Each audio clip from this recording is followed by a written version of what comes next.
Bon salut les gars, aujourd'hui j'ai une petite BMW 323i 6 cylindres à vous présenter. C'est un achat que j'ai fait hier soir. Alors elle n'était pas comme ça, elle a encore beaucoup de trucs à faire et quand je l'ai récupérée, elle n'était pas comme ça. Elle était encore pire. Je vous mettrai les photos après.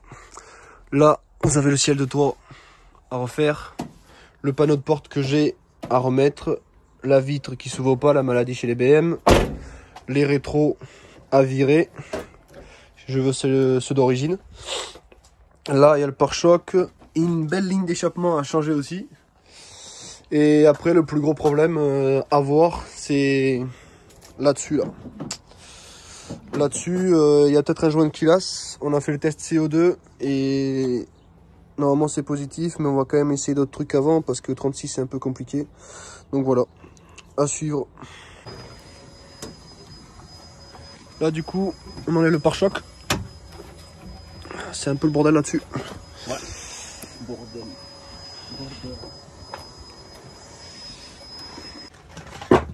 Là je viens d'enlever la roue là, exprès pour pouvoir enlever le garde-boue et le pare-choc. Et je viens de voir qu'elle a des petits ressorts. C'est pour ça aussi qu'elle est un peu rabaissée. On a galéré vite fait. Bon bah voilà, là au moins il y a la preuve que l'état de la caisse elle était comme ça partout. Sauf que j'ai passé coup de Karcher, etc. Là on a réussi à enlever les phares. Rien de compliqué, juste des vis cachées. Par contre on galère un peu avec la partie du haut. Je sais pas comment on appelle ça. C'est parce que c'est pas le pare-choc donc je sais pas. Mais on galère un peu parce que cette pièce elle est soudée donc il y a tout ça qui sort. Donc voilà, on va essayer de se démerder pour sortir ça. D'ailleurs je pense que j'ai trouvé en train de filmer. Regarde. Je pense que c'est les boulons là, les vis là. Ah ouais, peut-être. Bon bah là du coup on a réussi à tout démonter. On a démonté toutes les pièces qu'il nous fallait. Donc là on va continuer à démonter pour atteindre le thermostat qui est ici là. On va essayer de voir si le thermostat il marche. Ici ça marche pas, bah, on va le vider et on va faire direct sans thermostat pour voir si le problème vient de là. Et si c'est pas ça, bah, c'est vraiment le jaune culasse, donc il va falloir tout démonter. Bon, du coup là en fait on a fini, thermostat, oui, on a fini de tout démonter là, mais on s'est dit qu'on allait, avant de démonter le radiateur et tout, on allait faire un essai et un test pour savoir si le thermostat il marchait bien. Donc on s'est renseigné un peu sur YouTube, bien évidemment, parce qu'on n'est pas des pros non plus. Donc on a bien regardé, on a bien fait la purge de liquide de refroidissement qui est hyper compliqué sur un 36, mais en fait quand on a fait chauffer la voiture et elle est à température moyenne normalement, en fait quand le thermostat il est au vert, ben normalement celle-là elle chauffe. Et quand le thermostat il est fermé, il ne marche pas, il n'y a que celle-là qui chauffe. Et là en fait elle est brûlante, là elle est vraiment chaude, et celle-là elle reste tout le temps froide. Donc en gros on se dit que c'est le thermostat, donc on va essayer de le supprimer pour voir si le problème de la chauffe il va s'arrêter. Bon bah du coup là en fait j'ai réussi à démonter ça, j'ai débranché la clim, j'ai enlevé toutes les vis et tout, mais malheureusement celle-là elle est foirée, donc pour l'enlever c'est un peu plus compliqué.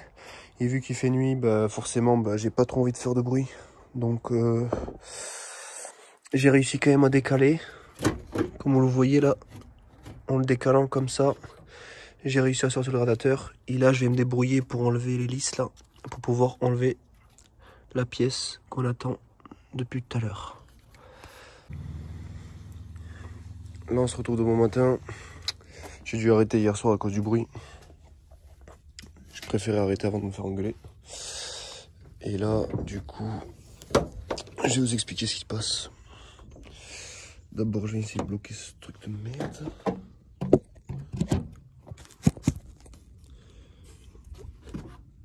Ça va le faire. Du coup en fait j'ai la vis qui est foirée là.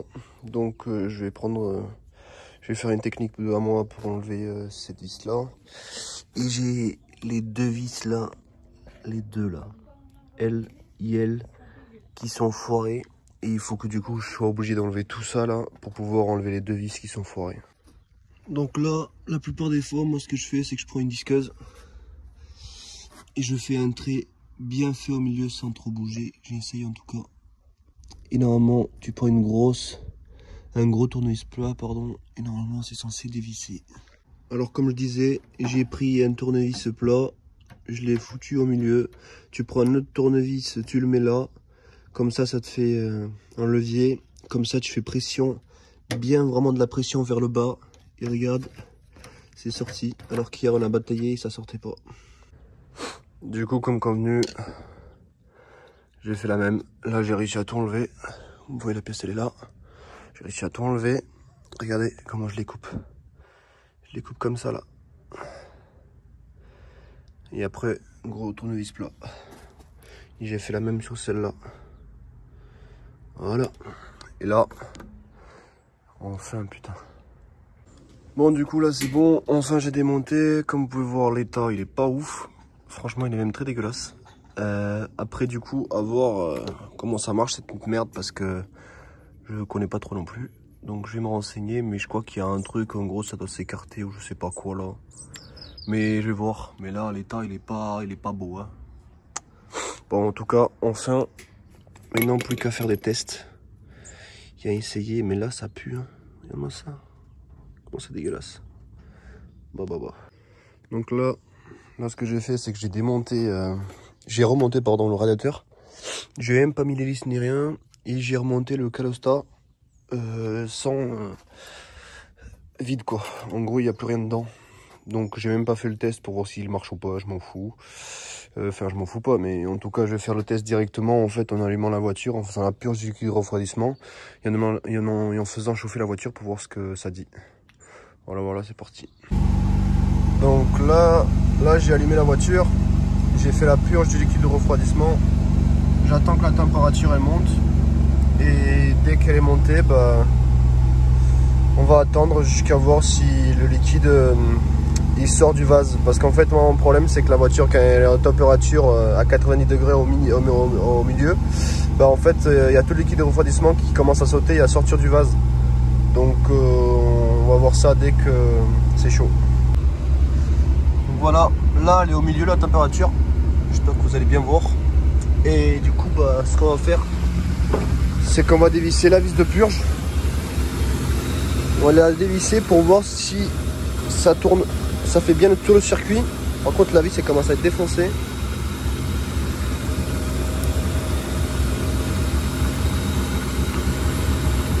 Voilà.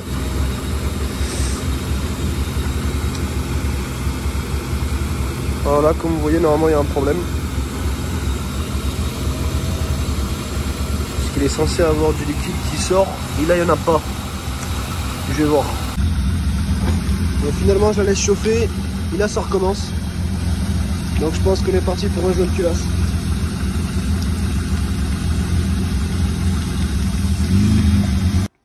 Là du coup en fait on fait petit résumé de la situation. Ah le beau coucher de soleil. Bref en gros